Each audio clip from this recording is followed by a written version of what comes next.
Hello friends, आप सभी का स्वागत है आपके अपने YouTube channel A1 commerce classes में। आज का जो हम लोगों का लेक्चर है रिजर्व बैंक ऑफ इंडिया के बारे में आप सभी को जानकारी प्राप्त होगी। आज आप सभी को एक बात नहीं पता होगा कि रिजर्व बैंक ऑफ इंडिया को बैंकों का बैंक कहा जाता है, इसीलिए मैंने इसे फादर ऑफ बैंक कहा। दैट मीन्स बैंक का पिता कहा। बैंक का पिता करने का अर्थ यह है कि बैंक को, कॉमर्शियल बैंक को अगर कोई भी प्रॉब्लम आती है तो वह आरबीआई के पास जाता है। जैसे कोई बच्चा के पास उसको अगर कुछ भी प्रॉब्लम होती है तो वह अपने पिता के पास जाता है ना। सेम उसी तरह से कॉमर्शियल बैंक को कोई भी प्रॉब्लम, चाहे वह किसी भी चीजों से प्रॉब्लम हो, वह आरबीआई के पास जाती है। इसीलिए मैंने इसका नाम दिया father of bank. That means RBI को मैंने बैंकों का फादर कहा है। ठीक है, तो क्यों फादर का है तो समझ में आ गया आप सभी को। अब आज का जो लेक्चर हम लोगों का सबसे इंपॉर्टेंट यह चीज है कि सबसे पहले आरबीआई का इंट्रोडक्शन को देख लेते हैं। आरबीआई का स्थापना कब हुआ था, किस जगह पे हुआ था, उस समय उस आरबीआई के गवर्नर कौन थे, है ना। उसके बाद जो आरबीआई का स्थापना हुआ था उस टाइम कितने पूंजी के साथ आरबीआई की स्थापना हुई, इसका राष्ट्रीयकरण कब किया गया, प्रेजेंट में वर्तमान में आरबीआई के गवर्नर कौन है और इसका मुख्यालय कहां पे है। आज हम लोग इस पैटर्न को देखेंगे, बहुत ही इजी वे में देखेंगे और आप सभी को याद भी आसानी से हो जाएगा। ठीक है, तो चलिए आते हैं reserve bank of India. That means इसको शॉर्ट में आरबीआई कहा जाता है। आरबीआई जो है उसका फुल फॉर्म होता है रिजर्व बैंक ऑफ इंडिया और यह देश का केंद्रीय बैंक होता है। देश का केंद्रीय बैंक किसे कहते हैं तो आरबीआई को कहते हैं। अगर कोई पूछे तो आप बोल सकते हैं that means reserve bank of India. उसके बाद रिजर्व बैंक ऑफ इंडिया का जो स्थापना हुआ था वह 1 अप्रैल 1935 को हुआ था। देखिएगा, इस सेंटर से आप स्टार्ट कर रहे हैं, इधर से ऐसे चलेंगे हम लोग, है ना, ऐसे करके चलेंगे। आप लोगों को बस समझना अच्छे से। तो कोई पूछेगा आरबीआई की स्थापना कब हुई थी तो 1 अप्रैल 1935 को आरबीआई की स्थापना हुई थी। ये स्थापना है, ठीक है, आरबीआई की स्थापना हुई थी 1 अप्रैल 1935 को। उसके बाद आरबीआई की जो स्थापना हुई थी 1 अप्रैल 1935 को, इसका मुख्यालय कहां था। इसका मुख्यालय आपको कलकत्ता में था। ठीक है, जब 1 अप्रैल 1935 को जब इसका स्थापना हुआ था तो इसका मुख्यालय कहां था, उस टाइम में इसका मुख्यालय कलकत्ता में था। और प्रेजेंट में कहां पर है, मुंबई में है। That means Maharashtra. ये प्रेजेंट है, ये आपका क्या है, प्रेजेंट है। ये प्रेजेंट में है। दैट मीन्स इसको 1937 ईस्वी में मुंबई बना दिया गया। मतलब इसका मुख्यालय जो है मुंबई को बना दिया गया। किसका, आरबीआई का। तो कोई पूछेगा आरबीआई की स्थापना कब हुई थी तो बोलिएगा 1 अप्रैल 1935 को हुई थी। बोलिएगा 1 अप्रैल 1935 को उसका मुख्यालय कहां था तो आप बोल सकते हैं कोलकाता में था।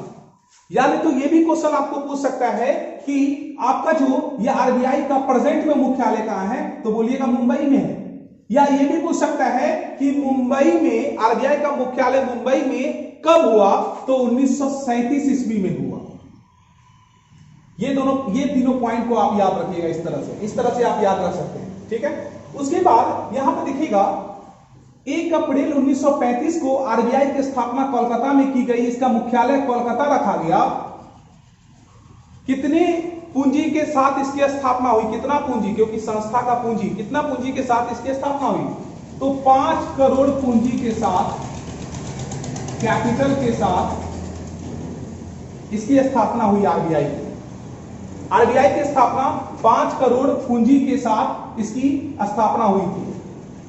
ठीक है, उसके बाद यहां पर है कि आरबीआई के 1 अप्रैल 1935 को गवर्नर का पद किसे दिया गया, कौन वहां के गवर्नर बने आरबीआई के उस टाइम में तो सर ऑसबोर्न ने 1 अप्रैल 1935 से लेकर 30 जून 1937 तक उन्होंने पदभार में रहा। मतलब इतने दिनों तक, इस बीच का ड्यूरेशन जो है, इतने दिनों तक उन्होंने अपने गवर्नर के पद पे उन्होंने आरबीआई का पद संभाला, सर ऑसबॉर्न ने। ठीक है, उन 1 अप्रैल 1935 से उन्होंने पद ग्रहण किया था। उसके बाद देखिए हम लोग इस तरह से घूम रहे हैं ना, उसके बाद देखिए आरबीआई का जो है 1949 में राष्ट्रीयकरण कर दिया गया।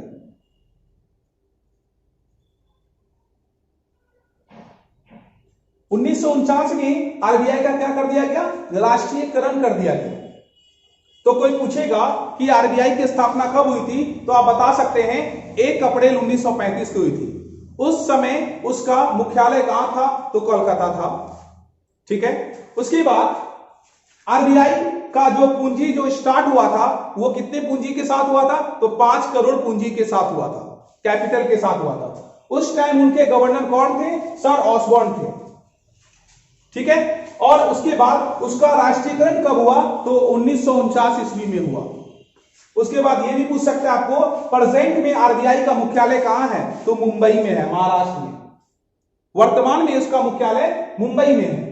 और मुंबई को मुख्यालय आरबीआई का कब बनाया गया? तो 1937 ईस्वी में बनाया गया। इस तरह से आप इसको ऑब्जेक्टिव टाइप्स याद रख सकते हैं। जो प्रेजेंट अभी गवर्नर है हम लोगों के शक्तिकांत दास हैं, जिन्होंने 11 दिसंबर 2018 को इन्होंने पद ग्रहण किया है ना। इन्होंने पद ग्रहण कब किया? 11 दिसंबर 2018 से। ये आरबीआई के प्रेजेंट गवर्नर अभी हैं, प्रेजेंट में भी है अभी, है ना।